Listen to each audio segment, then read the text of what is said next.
আসসালামু আলাইকুম রহমতুল্লাহ। ৯৮ ভাগ মুসলমানের দেশে যদি এরকমের আল্লাহকে নিয়ে কটূক্তি করা হয়, কোরআনকে অবমাননা করা হয়, সূরাকে অবমাননা করা হয়, তাহলে আমরা মুসলমান থেকে আর লাভ কি?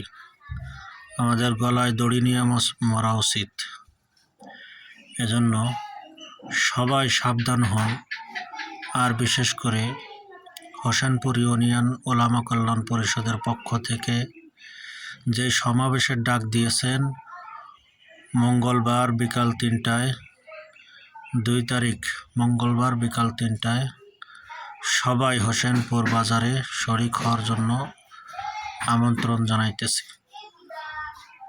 সবাই শরীক হবেন এবং আমরা এই আবুল সরকারের ফাঁসি চাই এবং এরকমের যারা আরও করবে